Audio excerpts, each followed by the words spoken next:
Today's stories include Halo Studios teases a deep dive coming soon, a new Lord of the Rings game might take on Hogwarts Legacy, and a Peter Pan game is coming from the people that brought you the Lego games. We'll have all this and more because this is Kinda Funny Games Daily.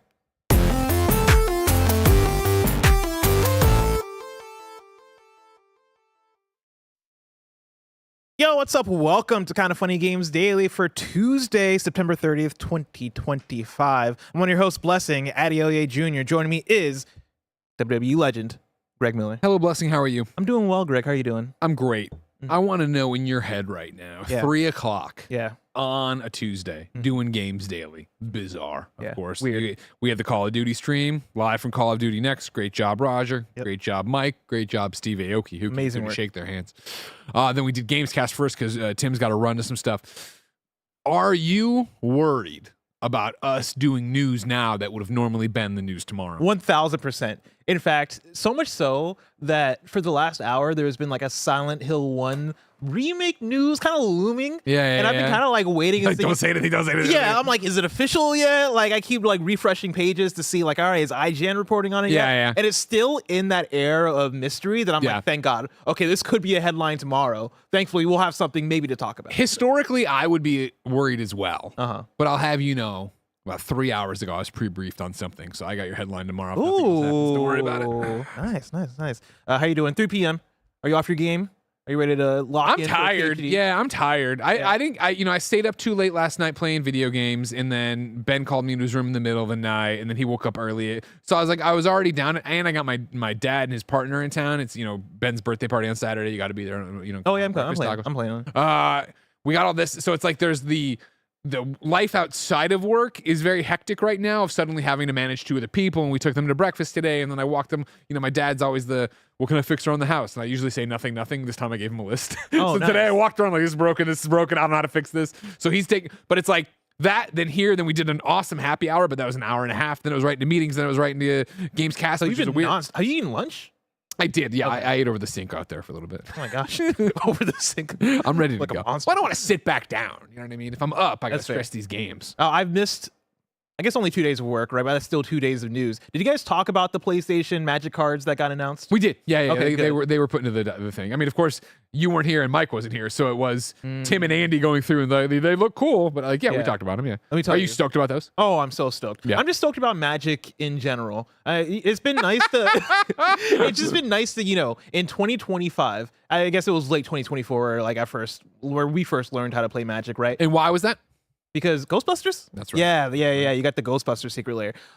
Coming into 2025, I've never had a new hobby dominate a year so much for me to where it's just like, man, this is all You've been all about it. Yeah. I've been all about it. I've been to 2 MagicCons in 1 year, which if you would ask me back in December, I would have been like, no, I'm not going to a fucking MagicCon. Yeah, I'm not a nerd. Yeah. Now I've been to 2 of them, and they've been fucking awesome. Obviously, Magic gets a lot of loose talk in the office, and I've been so happy to see you take to it because it was. I remember last year at Thanksgiving is when like you came over and we played like when we were cooking or whatever, and we were both getting into it. But I've been sidetracked by having a kid and yada yada yada.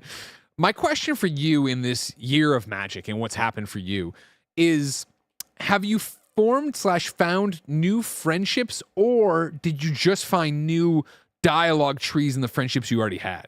Because I see you hosting the things here, and then you're always in the weekend. Even at MagicCon, there was like you did one at there was a story from 12:30 in the morning of you playing. Like it's both. Yeah. So my friends had already been playing Magic. Okay. My friend Meg had just started dating a dude who was like super obsessed, and so like for a year she'd already been into it. Our friend Cassie had already been playing it, right? And so like Magic was around me, and then once I learned it, I think it did allow our bond to like deepen. Sure. Now we have this extra Very Persona. thing. Yeah, exactly. Very Persona, right? We had this thing where it is, all right, I get to be obsessed with this about this thing with you guys, and now we're planning trips around it. Now we're planning hangouts around it. Now we're trying to infect other people with it. And then additionally, like I hosted a Magic the Gathering draft here that Jake Decker of GameSpot, he had like an unopened Lord of the Rings brand like Magic set from years ago that he had never used and was just looking for people to play with. And so invite him over, invite some other people over, and it's like, cool, we're hanging out, getting to know each other. When I'm posting from MagicCon the other night, that was me playing with people from games media who I had either like met in passing or hadn't really hung out with before. Now it's like, oh damn, okay, I'm hanging out with Tom from GameSpot. I'm hanging out with Joseph from MMORPG.com, I believe. I'm hanging out with Kate from But Why Though? You know, like I am meeting these people and actually spending extended time because we're all like, yo, let's play this thing together. That's awesome. And so yeah, it's been super cool for that. If you're somebody who's a big fan of Magic, I highly recommend making it out to MagicCon. It was a super cool thing. It's just such a deep and extensive hobby where I like there's always more Magic to enjoy. There's always new things being announced. I signed up for, and I'm sure I'll talk about this more with Mike on a stream, but I signed up for a ticketed event, which are basically like you pay money to play a Magic set with people, and the one I signed up for was it's a Secret Lair thing. So Secret Lair is like their cool exclusive sets that they release. And it's a like Magic mini game called Don Don, which is basically like Exploding Kittens. If you've ever played Exploding Kittens, where you and your opponent share a deck, and there's only one creature in that deck, or like one type of creature. It's like these Don Don fish that do like 4 damage or whatever. And as you're sharing the deck, you're essentially like getting cards that can make it so that, okay, no, we're going to shuffle this back type of thing. Okay, I'm going to, look at the top 3 cards and then draw them or like rearrange them and stuff. And so like, it's very much more of a casual outmaneuver your opponent sort of thing. And like doing stuff like that and finding new ways to, I guess, like enjoy this thing that I'm already into. It was such a blast. That's awesome. I got stories, but like I'll talk about it later. For now, let's talk about video game news, because remember, this is Kind of Funny Games Daily. Each and every week, they will run you through the nerdy news you need to know about live on YouTube, Twitch, and on podcast services around the globe. If you love what we do, support us with the Kind of Funny membership on Patreon, YouTube, Spotify, and Apple Podcasts to get all of our shows ad-free, watch us record them live, and get a daily exclusive show. For a chance to be a part of the show, some of your thoughts and opinions as YouTube Super Chats as we go. Housekeeping for you. We're an 11-person business all about live talk shows. KFGD is the final thing we're recording today. Before this, you had Mike and Roger streaming live from Call of Duty Next. You had our September happy hour that went live for Patreon subscribers. And you had a Gamescast, which is our Mario Galaxy 1 and 2 review. Wahoo! If you're a Kind of Funny member, today's Gregway is 15 minutes or more about when can Ben play teen-rated video games. Look at our Patreon producers, Carl Jacobs, Omega Buster, and Delaney the Psalm Twining. Today we're brought to you by Kind of Funny Games Daily, episode 2000, and our new merch, but we'll tell you about that later. For now, let's begin with what is, and forever will be, the Rover Report.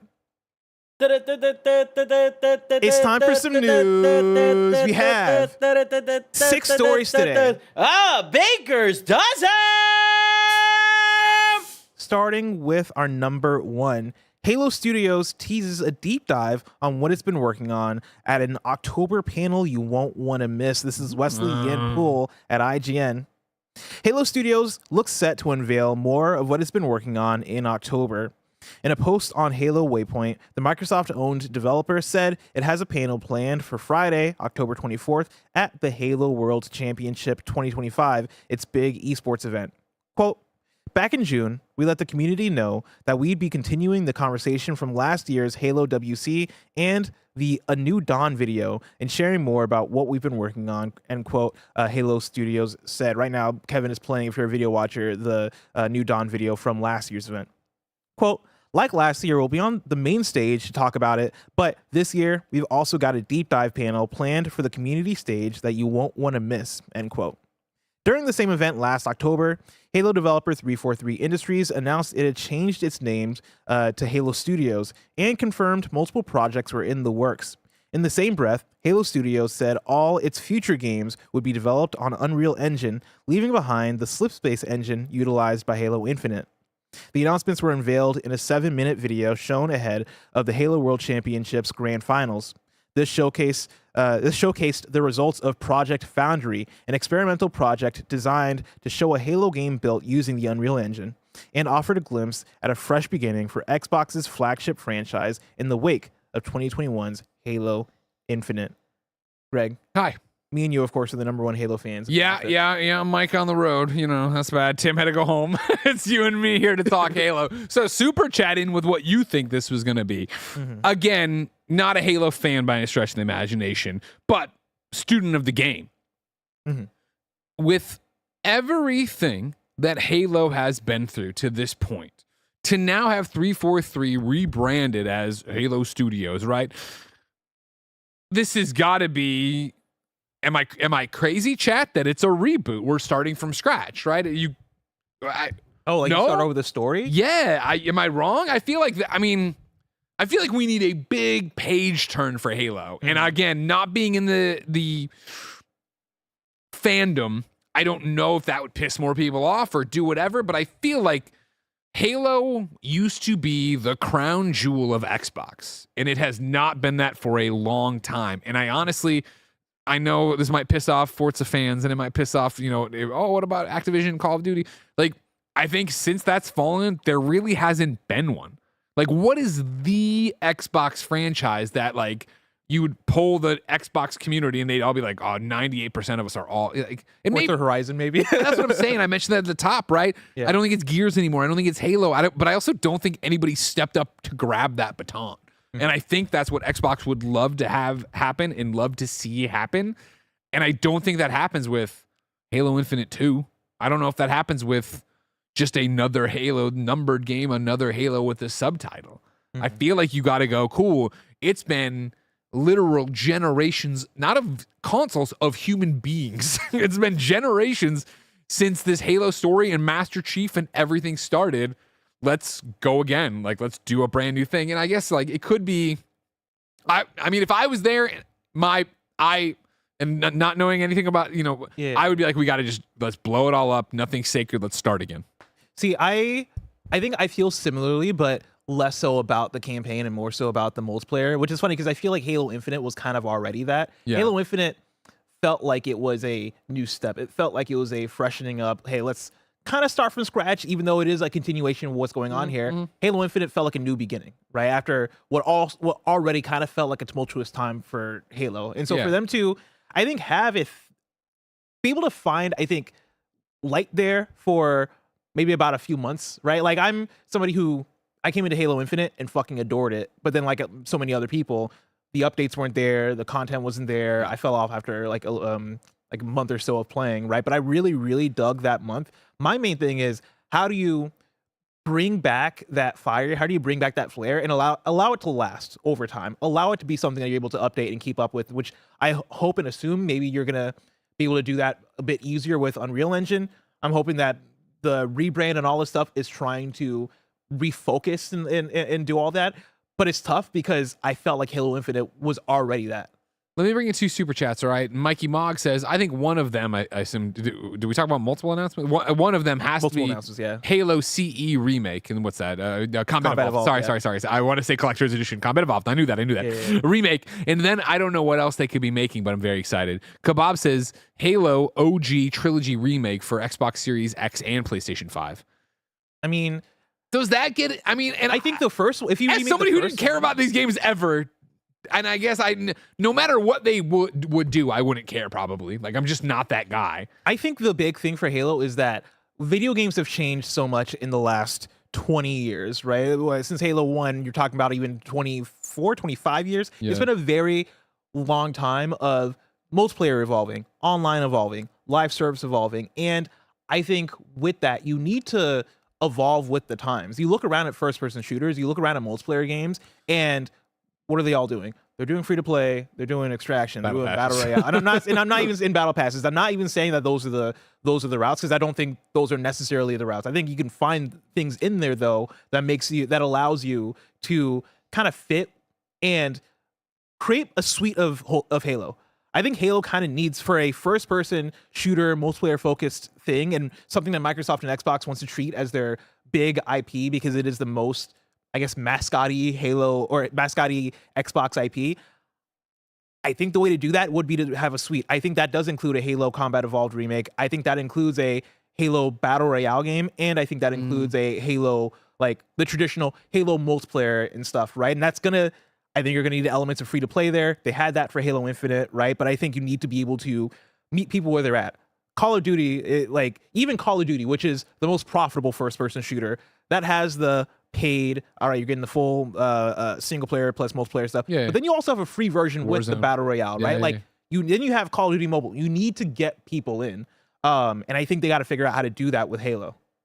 I agree with you. I don't think you're wrong from a business standpoint at all. You make a lot of sense there. Mm-hmm.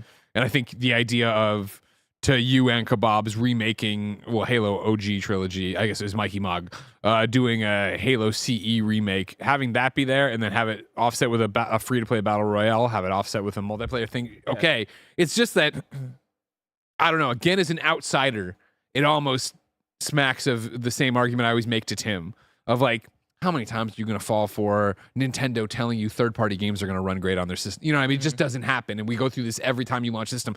Same thing with Halo now. Like, as somebody, again, not connected to it, so I'm impossible to win, the reaction to Infinite being so tepid, the seemingly years of problems Master Chief Collection had, where it was just issue after, you know, I mean, like, it just feels like we've lived this cycle already. Oh, yeah. To be like, we're remaking, like, who fucking cares anymore? Like, I don't, you know what I mean? You tried doing something new, you've published the old games again before, and nobody, it ain't moving the needle in the way you need to move the needle. I feel like, you know, in the ways that I'm talking about, you need to evolve with times and all this stuff, right? I think a lot of the ways that we talk about Halo remind me a little bit of Skate.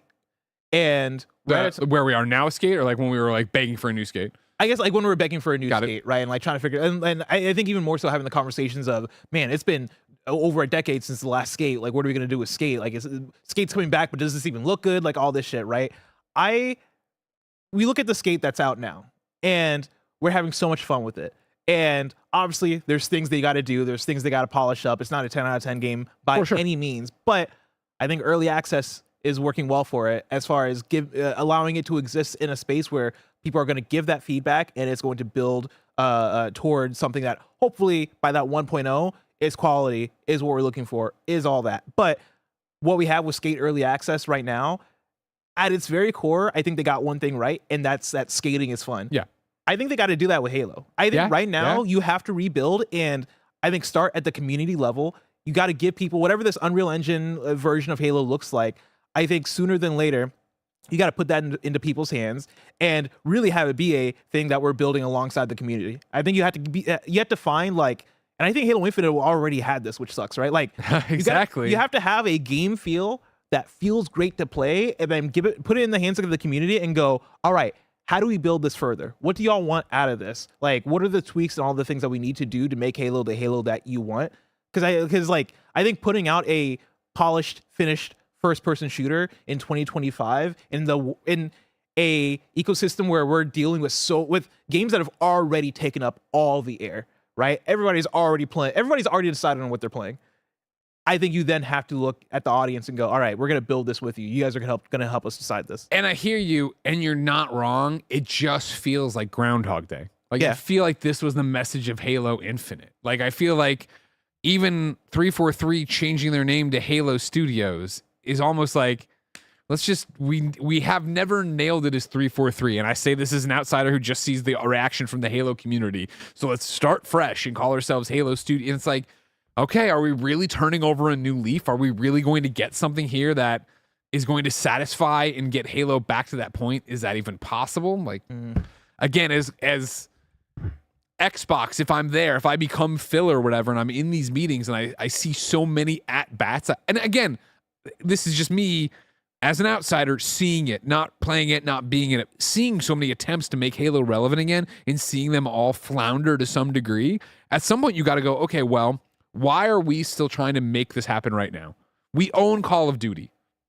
What are we doing? Fair. Like, what are we doing? Like, we have the first-person shooter. But I think to that extent, right? Like, I know it's a crazy comparison to a large degree, but it's almost like, you know, if Nintendo failed multiple times with Mario is still Nintendo. Like, you still gotta figure out how to get that right? If PlayStation, and you know, it's funny because PlayStation has moved away from Uncharted, and I'll kind of say the same thing, right? But like, you look at the, I guess, Naughty Dog identity in general. Yeah. And if the next Naughty Dog game comes out and it's not great, you wouldn't then move away from the Naughty Dog, like, you know, that style of storytelling in game design. I think you keep going to bat until you get a hit, because that is what your identity is. I want to bring in some super chats here that we got. I mean, this is coming off of Kebab saying Halo OG Trilogy remake for PS5 and plus Xbox Series X. I saw somebody else bringing in Here we go. Peaceful Warhead says they could pull a Konami and ship out a master collection of remasters/ports on PS5, then have a brand new game come out shortly after. I think my thing is Halo Master Chief Collection exists and was also updated over time, and I'm pretty sure is at a place, chat, correct me if I'm wrong, pretty sure is at a place that's pretty good. And so if you're going to do a remaster or like remake collection, I feel like you would just port that.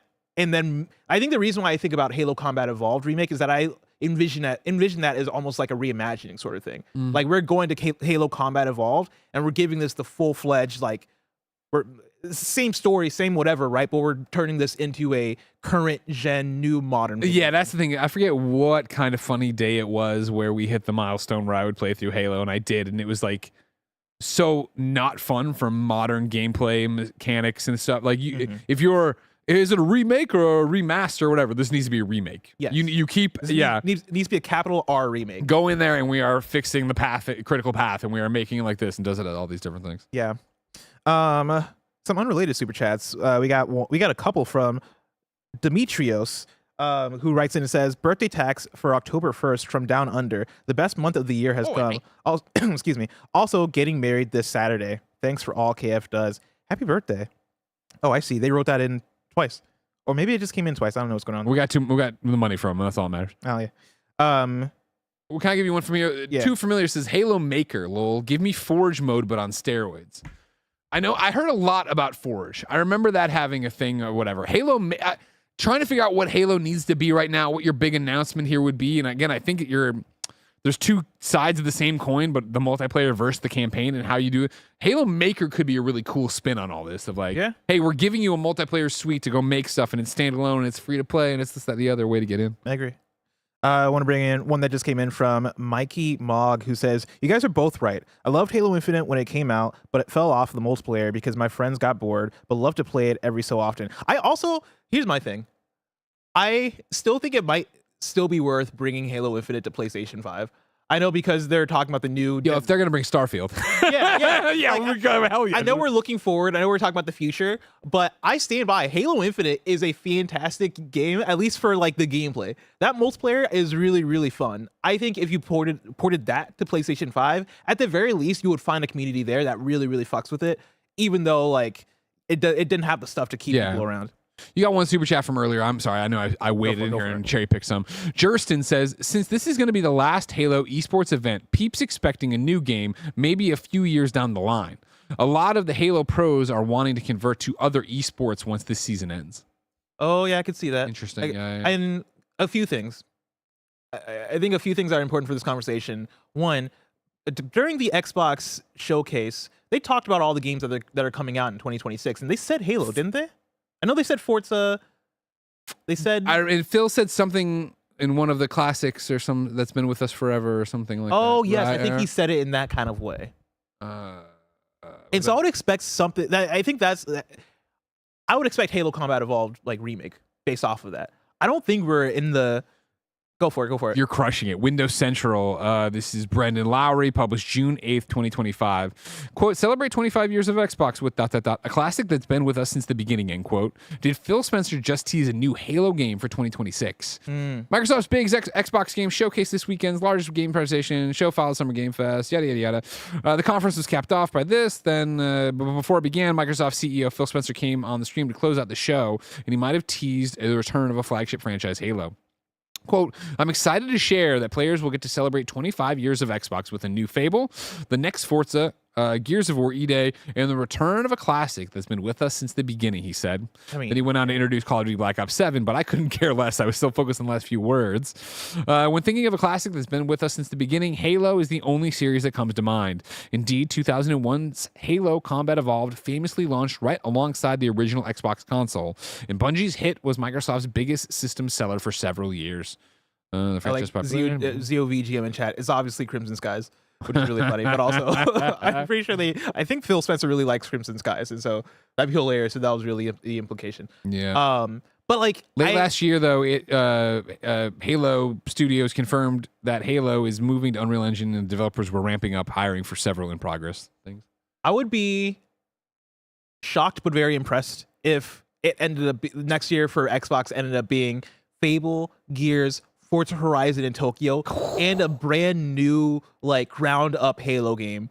I think you're gonna get those 4 to some degree, but I think that Halo thing is probably either a remake or some kind of like contained thing. Because I also look at, and this is the second part I wanted to bring in, right? I look at the quote unquote next generation of Xbox. They're working on whatever the new hardware shift is. We talked about the PC ecosystem, all this shit. Yeah. I would think that you want to have a Halo thing at the beginning of that is your big next step for Halo. Gotcha. And so I think that's the way I'm framing the strategy in my head of next year. But even remake. And I'm with you on that. If I was in these rooms, I would say, cool, take your foot off the gas about talking about Halo at all then. Yeah. Let people want Halo. I feel like people want Halo and they keep getting served twists on Halo and they're like, this isn't what I want. And now I don't know if I think the appetite for Halo could really be raging if people were allowed to want it. I think the thing, but though, again, I'm outside. I think the easiest win though is just remake a thing that you know people love. Just remake Halo Combat Evolved, and I say that even though Master Chief Collection launched rough, and that's basically what I'm saying. Dean Brown super chats and says half the battle is launching a feature complete title. Infinite launched without a Slayer playlist. That is criminal. Another Halo CE remake is meh. We'll see. We'll see. I want to bring in some more super chats for y'all. Jay Ballin says, love watching you guys. Thank you for the laughs. Thank you, Jay Ballin. Ty Wilkins VO says, Wii News, but big announcement for me. I voiced the new monstrous Grizzly Oni skin in Dead by Daylight that came out today. Hell yeah. Look at him, Ty Wilkins. Always doing cool stuff out there. Yeah. All the roars, growls, and grunts. Thank you, Kind of Funny, for being an inspiration to chase dreams. Get him. Buttery Paul says, what if we are rescuing Chief, not playing as him? I mean, that could be an option, right? Like a spinoff. We've had those before. Yeah. But Halo ODST, you're not playing as Master Chief. I'm speaking out as somebody who's not played every single Halo. But like, yeah, maybe you get a non-Master Chief Halo game next year. That could make sense. And then Graham Man writes in and says, Wii News, but big announcement for me. I'm trans. Congratulations. Good job on owning that. And then Peaceful, we'll do one more from Peaceful Warhead, who says, could the new Halo be this year's Game Awards one more thing? I mean, if they don't got Half-Life 3 there, then sure, why not? Damn. You know? Yeah. I mean, if you're Jeff Keighley, you got a Halo in one hand and Half-Life 3 in the other. What's your closer? Half-Life 3. Half-Life 3. Yeah. Again, people have been waiting for that and wanting that. What if it's combo? Halo versus Half-Life. Whoa. Halo Life. What if PlayStation comes to you with another Wolverine, like a Wolverine gameplay trailer, another one. Half-Life over that. Not Half-Life, but versus Halo. No, I'd go Halo there. I mean, if you get to announce the Halo, you get to announce next thing, yeah, you got. But and then in that same but this is in that same conversation, Nintendo busts down the door, they kick down the door, and they're like, "Legend of Zelda: Ocarina of Time remake, Jeff." Now, what do you close with? Well, again, Halo Studios is set to unveil what they're working on in October. So the Game Awards no longer is the first taste of it. That would be true. Yeah, you're right. In a fucking remake. Can you imagine? I think it'll happen. It better. Let's move on to story number 2. New Lord of the Rings game is in development. This is Mike Strahl at Insider Gaming. A brand new The Lord of the Rings game is in development and has been for some time. Sources close to the game tell Insider Gaming that a new title is set to be at least partially funded by the Abu Dhabi Investment Office, aka ADIO. Oh, it's the first half of my last name. This funding should roughly equate to $100 million, give or take. The deal has been in the works since last year, and while not signed yet due to the number of moving parts, is said to be made official soon and could happen as early as next week. Regarding current funding of the game's development, it has been funded internally. Here comes the Gollum trailer. As far as what the game will be, sources didn't want to say too much. What was said, however, is that it'll be a third-person action game that is designed in a way to compete with Hogwarts Legacy. In addition to the ADIO, it was said that multiple parties are involved with the game, including Embracer, Revenge, and other studios. Embracer has had the rights to the Lord of the Rings IP for video games since 2022, when it paid nearly $400 million. It has since licensed out those rights to other companies to produce titles, including the much maligned Lord of the Rings Gollum. Greg, yeah. do you believe that we could get a Lord of the Rings game to go up against a Hogwarts Legacy? Yes. Like, I definitely think you could. And I definitely think that that's what the mood board, the conference room, when they wrote this out, idea is. I don't know if I don't know if Embracer is up to the task of making that actually happen. I don't have much faith in Embracer as a publisher and giving the teams what they need and desire for that. But I do think that the pitch of that's pretty simple, right? Of like, in the same way Hogwarts Legacy was live your Harry Potter dream of going to school, learning your spells, blah, blah, blah. The same thing here, right? Of make a class, choose a character, run free in the Shire. I don't know much about Lord of the Rings either. You know what I mean? We're out of our depth this episode. Get out. I mean, call Lucy James. I mean, yes, I think all of that is a possibility, but Gollum was a reality. Yeah. And it's not to say, obviously, I mean, we could go back to Shadow of War. There are great Lord of the Rings games. There are terrible Lord of the Rings games. It's not, one or the other. But again, Embracer and them wanting to exploit this, and then Abu Dhabi investment off it. It's like, what are we doing here? Is there actually a great idea behind this one, or is it let's make money off the IP we have and we don't, don't care what we're doing on the way there? I know we're bringing in, I'm bringing in numbers here, right? And numbers in this case can get weird and amorphous. Yeah. But the Lord of the Rings Gollum, according to GameLuster.com, costs $15.9 million to make, right? So when we're talking about this game being funded for maybe $100 million, give or take, like, it's a lot of money. It's a lot of money. It's a lot of money. That's really all my take is that's a lot of money. And if obviously in these meetings, sure, you might say the words Hogwarts Legacy might come out of your mouth when you're talking about a third person action RPG in a fantasy world that's based off an IP, right? Yeah. Like, you are going to compare it to a Hogwarts Legacy because that was one of the more successful games in the last 3 or 4 years. When you're talking about, I guess when I'm looking at the makeup of this story between the IDEO funding this thing for that much money and, Embracer Revenge and other Embracer studios. And all this stuff, I'm like, I guess I could see it. I just got to see it before I believe it. That's the biggest thing. Yeah. Right? I think how cynical you want to be, I would say with any IP game, we've seen so many examples of just fucking it up, and it doesn't matter, right? It doesn't matter how much you put into it. But you could also say with any game, you can see that going the same way. So games are so nebulous that this isn't enough to go on. It's a ray of hope if you're a Lord of the Rings fan, but it's also, I think in my opinion, it's also a slam dunk of an idea. The fact that we haven't gotten more just straight up Lord of the Rings RPGs. Yeah. People love fantasy.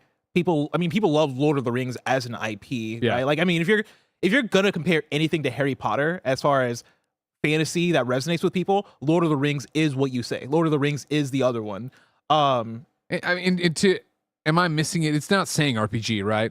No. However, it's said to be a third-person action game, right? Yeah. At which point I'm always like, why, again, not being the biggest fan, but like, why aren't you telling Aragon's Tale or whatever, prequels and side stories and, whatever fucking Bilbo was up to over there. I don't know. There's a million things you could go do with any of these people, any of these IP, anything, the gigantic timeline you have. Pick another Shadow of Mordor. I like that game a lot. Rest in peace. Another great video game developer took before their time. Didn't get to put out their Wonder Woman game. Nemesis system, copyrighted, sitting on a shelf somewhere. Greg, I want to talk to you about another well-known fantasy IP. But before we do, I want to talk to the audience about patreon.com/kindafunny and youtube.com/kindafunnygames, where you can go and get the Kinda Funny membership, which allows you to get shows ad-free. Speaking of ads, let us tell you about our sponsors. Kinda Funny Games Daily 2000 is happening on October 6th. I can't believe it. We are 2,000 episodes into this daily weekday show. Thank you so much for your support over the years, watching us live on YouTube, Twitch, podcast services around the globe. KindaFunny.com/store is where you want to go to get this shirt to celebrate Kinda Funny Games Daily 2000. But on top of that, it's not just the celebration of Kinda Funny Games Daily. It's Kinda Funny Games overall. We're bringing back some retro merch. Look at this. One of the fan favorite shirts from back in the day, of course, inspired by a portable handheld system we're not going to name, specifically, but you get what we got going on. And one of the most requested unreleased shirts that I used to wear all the time, you're now going to be able to get kindafunny.com/store. But hey, it's not just about merch. It's about celebrating 2,000 episodes of Games Daily. October 6th, we're doing a mega episode of Games Daily. Be hyped. Be there. We have segments. We have guests. We're trying to get 2,000 super chats. What's going to happen if we do that? You're going to have to tune in to find out. We'll see you there October 6th. Get your shirts. kindafunny.com/store. And we're back with story number 3. Fantasy adventure game Neverland, a Peter Pan adventure to be first title produced by Second Star Games. What? This is a very interesting one. So this is from Leo Barraclough at Variety writing this. Okay. I'm glad I didn't look ahead on this one. All the words you just said are like, what? Yeah. Fantasy adventure game Neverland, a Peter Pan adventure, will be the first title to be produced by Second Star Games, a new UK-based game development studio and publishing studio. The Manchester, England-based studio is headed by Tom Stone, former managing director of TT Games, whose credits include LEGO Star Wars, LEGO Batman, and LEGO Harry Potter. Stone's team includes many key members of the former LEGO games development team. Great Osmond Street Hospital, which has a perpetual right to remuneration for adaptation of Peter Pan. Lock in, because it gets really interesting. And Great Ormond Street Hospital Charity, which has developed the game's New World of Neverland, have granted Second Star Games a long-term, worldwide exclusive license to create a suite of video games around the IP. Gosh Charity will receive royalties from all sales of the game to raise funds for the seriously ill children who are treated at Great Ormond Street. J.M. Barrie donated the rights to Peter Pan to Great Ormond Street in 1929 after he was asked to sit in on a committee by the hospital, but thought of a better way to make a difference. How fucking awesome is that? Yeah. 2 months later... I don't want to do that, but I'll just give you the rights. I've made enough money. Here's the IP. 2 months later, the hospital learned that he had donated the rights to his much-loved play and novel Peter Pan, or the Boy Who Wouldn't Grow Up, to them. Gosh Charity's senior brand licensing manager, Jenny Martin, said, quote, "We're delighted to be working with expert partners Second Star Games to bring the magical world of Neverland to life for a generation of young gamers. Neverland, a place of adventure and imagination, provides an amazing backdrop to what we know will be a first-class game. What's more, every game sold will help raise funds to support seriously ill children at Great Ormond Street Hospital. We can't wait for the next chapter in our Neverland journey." End quote. That's really cool. There's a lot going on here.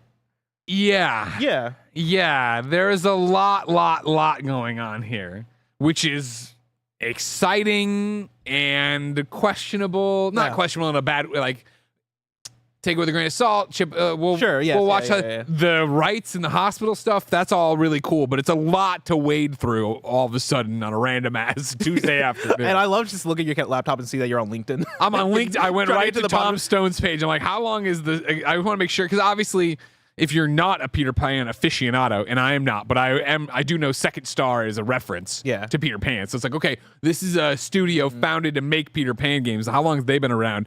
Tom Stone on LinkedIn 9 hours ago. Pleased to share some news today. We're officially launching our new studio, Second Star Games, alongside announcing our exclusive worldwide partnership, blah, blah, blah. Studio is made up of basically repurposing what you just read there, right? Mm-hmm. And so, yeah. What angle do you want to take, Bless? Where do you want to start with this one? So I have an article from gamesindustry.biz. They had an interview with folks from Second Star Studio. I want to bring in the part where of them leaving TT Games. Sure. Because that was one of the first questions that popped up in my head from reading the story. It's like, so the people who made Lego are making a Peter Pan game. The excerpt from the article I'm pulling reads like this. The venture is staffed by some of Stone's former colleagues from TT Games, including lead game designer Andrew Holt, art director Nicola Daly, and head of engineering Chris Stanforth. The last piece of the puzzle was funding. Stone is putting some of his own money into the venture, but the majority of the investment has come from Graham Chilton, who helped fund 2005's LEGO Star Wars, the video game. The company is still weighing up whether to partner with a publisher or go at it alone. While Second Star Games definitely has an element of bringing the band back together, Stone wants to do things slightly differently this time. Quote, "I think we're going to take a breath and look up occasionally. When we were making the LEGO games, it was intense. It was blood, sweat, and tears. I loved every single moment of it, but upon reflection, we could have made fewer games slightly better and sold probably the same number of units we sold." I'm going to put a pin there and see if I can find another part of the article Oh no, I can't find it. There was another part of the article where he was essentially talking about the work environment of TT Games, talking about crunch, talking about how it wasn't the best like place to work as far as like crunch and all that stuff. Sure. Which seemingly has led to him and other people pulling away and doing their own thing. Yeah. Which is how we end up here. Yeah. What does that do for you? So, aside from a new video game developer, that's awesome. Aside from an IP we don't see that much from, that's awesome. Aside from, of course, the profits of this are going to a children's hospital, that's awesome. Yeah.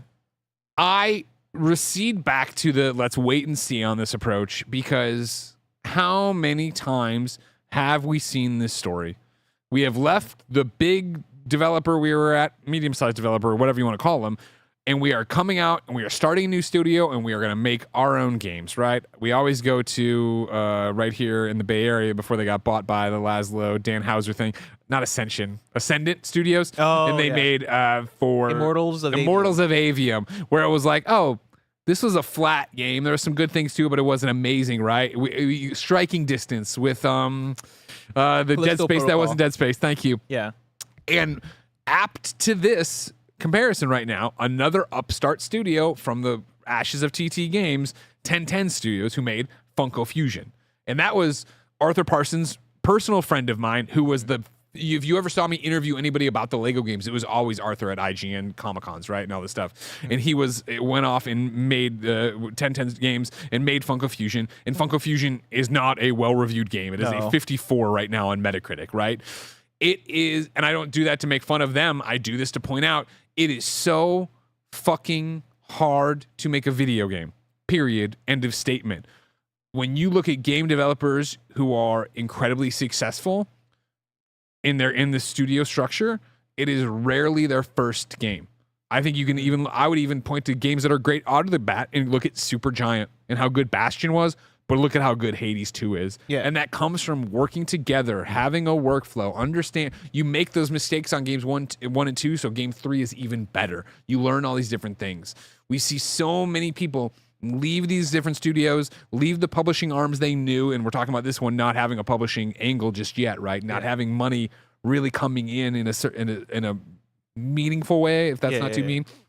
You get there and it's like they are going to be in bootstrap mode. They're going to be doing something, but they are going to, I would bet dollars to donuts, they're going to be trying to make a game as if they were still at TT with the resources of Warner Brothers. And it's easy to say, oh, we know we don't have the resources of Warner Brothers, but do you know what that actually means? When's the last time you had to want for that? This is not, to be clear, I'm not talking shit. I'm not wishing them ill. I'm not saying, maybe I'm completely wrong. Like, no, we got this.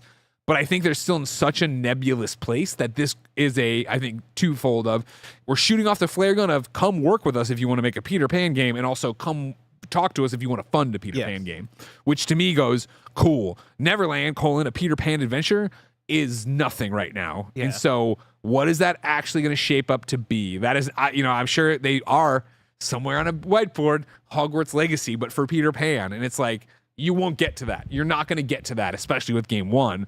So what are we really talking about here? What are we actually making? Yeah. I mean, I do wonder if it is if on that board they have that written down Hogwarts Legacy, or if they have written down Lego gameplay, but Peter Pan. Because I immediately envisioned this as a kid's game.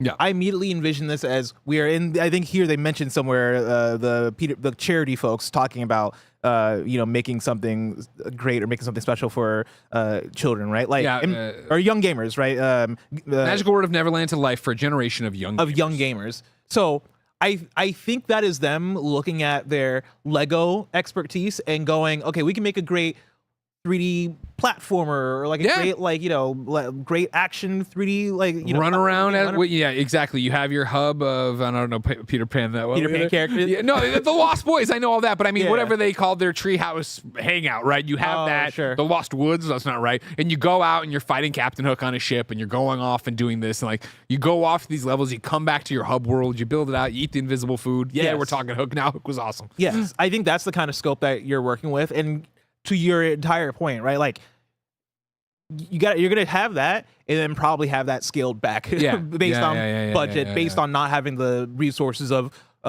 Harry Potter and Star Wars and Warner Brothers and all this stuff, right? Like you're gonna be looking at all right, it's us, and we're making a Peter Pan thing. And Peter Pan, I don't even know where we're at with Peter Pan as an IP. As far as like how much money are people spending to like buy, like show up and buy the Peter Pan thing? Yeah. I have no idea. Yeah, but yeah. I would venture to say like that's not in the top, 10 top 100 IP that we're talking about as far as like maybe about. I would float out that I think, although if we were to go to Google Trends and put in Peter Pan, I don't think it's like fucking going higher than Labubu, but I do think that there is a baked in, I like Peter Pan.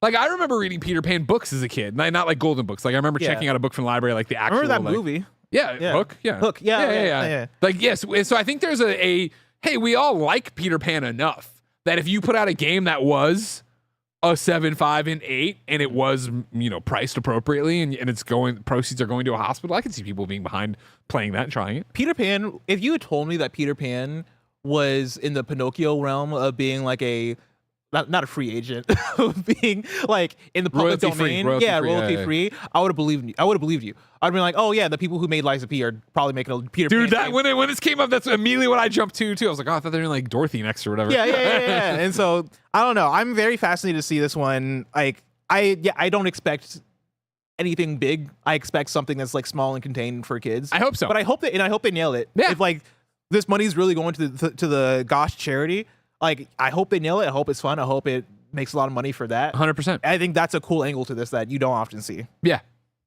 Let's move on to story number 4. Avalanche Studios Group announces closure of Liverpool studio. This is from Lewis Packwood at gamesindustry.biz. Avalanche Studios Group has announced it'll close Liverpool studio as well as reduce the workforce at its Malmo and Stockholm studios. The Swedish group, which includes the divisions Avalanche Studios, Expansive Worlds, and Systemic Reaction, and is known for games like Just Cause and Mad Max, had opened its Liverpool studio in 2020. Avalanche published a statement on its website giving news of the studio's closure, as well as reductions in headcount at its Swedish offices. No details were given on the number of people affected. GamesIndustry.biz has contacted Avalanche Studios Group to ask how many people are at risk of redundancy. According to the group's website, it employs over 600 people. Back in August, Microsoft paused development on Contraband, a co-op heist game being developed by Avalanche. Last year, Avalanche closed its offices in New York and Montreal, resulting in 50 people being laid off. The Montreal office had only been opened a year previously in 2023. This sucks. Yeah. Yeah. I mean, I think we talk about layoffs and closures far too much on the show, and we all know the story, and we can bring out the changing economic things, shrinkage, how we've matured as a market. Like, it's all the same shit. It was go, expand, and now it is like, oh, fuck. Yeah. We're not making as much money we thought we were going to make off these games, so retract. Yeah. Super sad story. Makes you wonder if we're ever going to see another Just Cause. You know what I mean? Like, when you're talking about a studio that already had layoffs, already closed its offices previously, we're talking about that happening again, probably because of this canceled game. Not looking good for. I mean, the biggest thing against it too is remember that, this is where it gets hinky, and I'm not 1,000% sure. Right? Correct me if I'm wrong. Square Enix published this. I would assume they own the rights to it. Yeah. And we know how Square's been vocal about, like, well, first off, getting rid of Western studios, you know what I mean? Getting rid of Eidos Montreal, getting rid of Square Enix Montreal, getting rid of Crystal Dynamics, right? And so it is that they've been divesting in their Western games and stuff that really isn't Final Fantasy. Yeah. So, like, yeah, I don't think you see a Just Cause from them Even again. removed him, yeah. And I don't know. And I would imagine in the way that Crystal Dynamics walked away with Tomb Raider, right? Well, and I know it's Amazon now, but yeah, they walked away with that IP, and more importantly, IO Interactive got away with Hitman.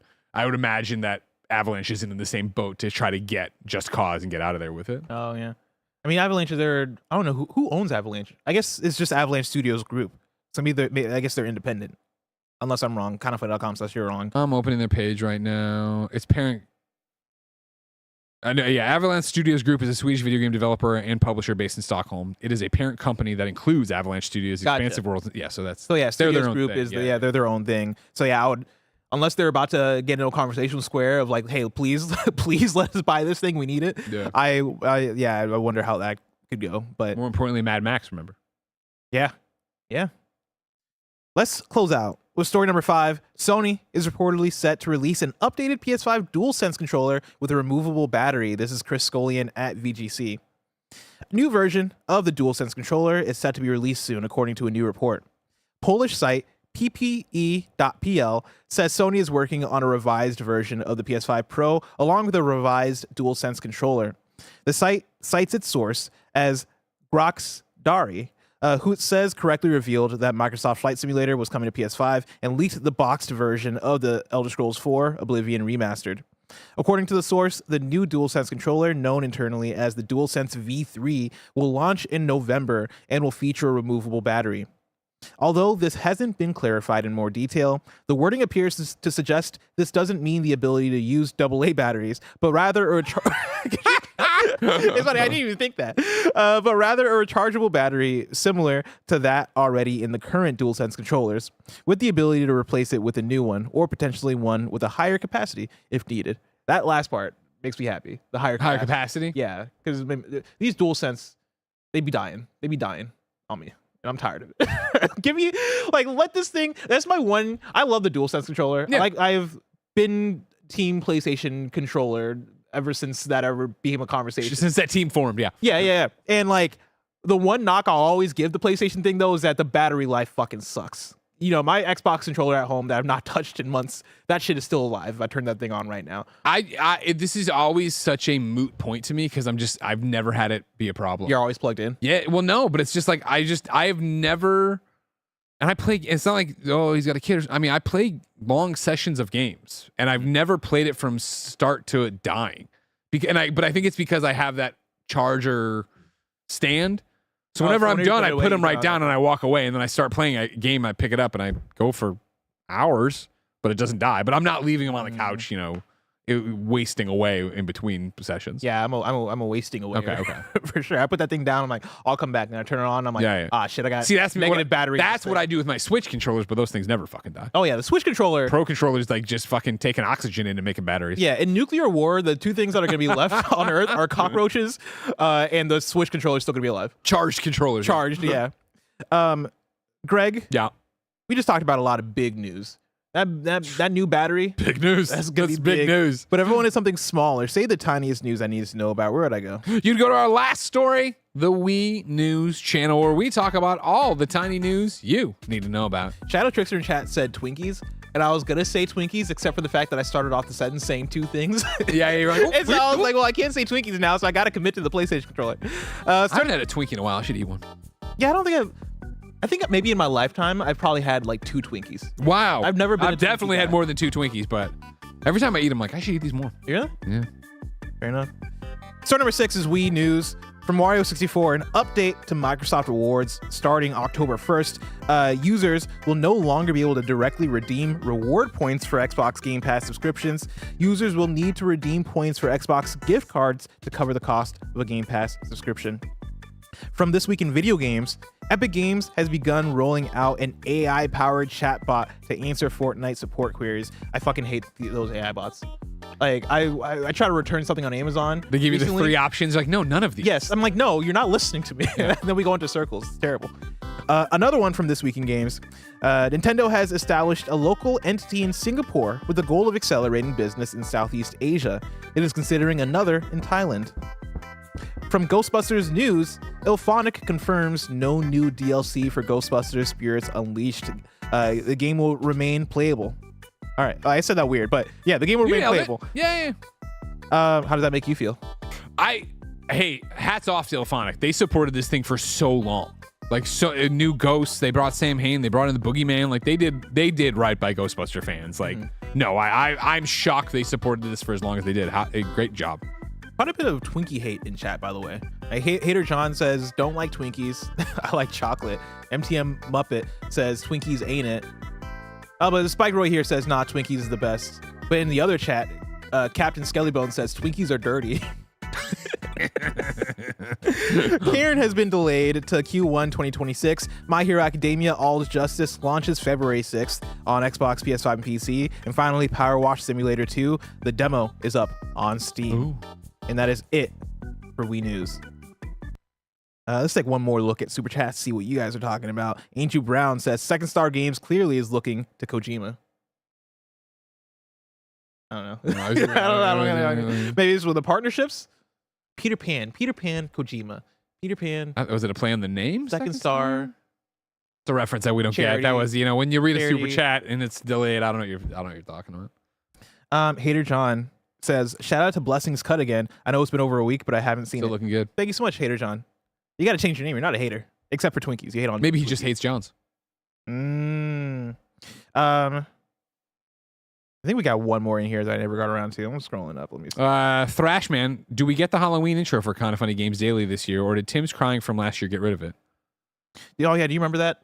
I remember the intro. I remember Tim being a baby about it. Yeah, But he's a baby about everything. Tim had a whole thing where he was like, I don't like the Halloween. I forget exactly what it was. I think maybe it was that it was the whole month. Oh, Chat, remind me what Tim I think didn't Tim doesn't like seasonal things. Maybe that's it. I mean, let's call it like, he doesn't like Christmas. He doesn't like Halloween. Tim is the first person I've ever met who's just ready to die. You know what I mean? He's gotten all the enjoyment out of life and he's just ready to pass away. And it's not that he wants it. He's just run out everything. You know what I mean? I guess when you're getting all your Fast and your Furious movies and all your superheroes, there's no taste anymore to him. Yeah. You would think that having a child would bring the joy back to your Maybe it will. Maybe that'll be the thing. But inevitably what's going to happen is going to be like, oh, man, I was excited for Halloween. Yeah. I had to get a Christmas tree again. This kid wants to go outside. Oh, God. Oh, God. I just wanted to sit here and research stereo speakers. Let's hop into kindoffunny.com. He doesn't even like 40 movies. kindoffunny.com/you're wrong, where you can write in and let us know what we got wrong as we got it wrong so we can correct it for those watching later on YouTube and listening later in podcast services around the globe. This is even from, so we got no you're wrongs. Nailed it, First of crushed all. it. We did have somebody Behold, G-Spot, we got it. We did have somebody write in last night. Maybe it was actually it's 11:58, so that might be AM. I'm gonna say it's AM. Doesn't matter. They write in and say, "Read the Bible, people." Read the Bible. People in the Bible have lived hundreds of years. I don't know if that's a correction on just us or somebody saying that like, oh, for no one's ever lived more than 100 years. Read the Bible. People in there are older than 100 years. Hundreds of years is crazy. Like, because even in the Bible, it's been thousands of years since Jesus allegedly died on the cross. Allegedly. I don't know. Allegedly. Wow, Blessing making Allegedly some crazy. big strokes here. I would give you like allegedly was the Messiah, but allegedly died on the cross. You know what? You're doubting the records that we found from the Romans of the crucifixion of Jesus Christ. I don't know why I said allegedly. They're gonna write it again. You're talking like he's a canceled Twitch streamer, where it's like, well, nothing's been filed, but allegedly. My bad, Jesus. I didn't mean it like that. That's it for You're Wrong. And that's it for Super Chats. And that's it for Kinda Funny Games Daily, where each and every weekday we run you through the nerdy news you need to know about live on YouTube, Twitch, and on podcast services around the globe. If you love what we do, support us with the Kinda Funny membership on Patreon or YouTube to get all of our shows ad-free, watch us record them live, and get a daily exclusive show. We did all our content already, so enjoy the Gamescast that we just recorded. Enjoy the Call of Duty next VOD that doesn't exist. I'm sure It'll be up eventually. It'll be up eventually. And if you're on Patreon, enjoy the Kinda Funny happy hour that we did earlier today. But until next time, Game Daily. Sorry, Jesus. We're all sorry, Jesus, for what we did here today.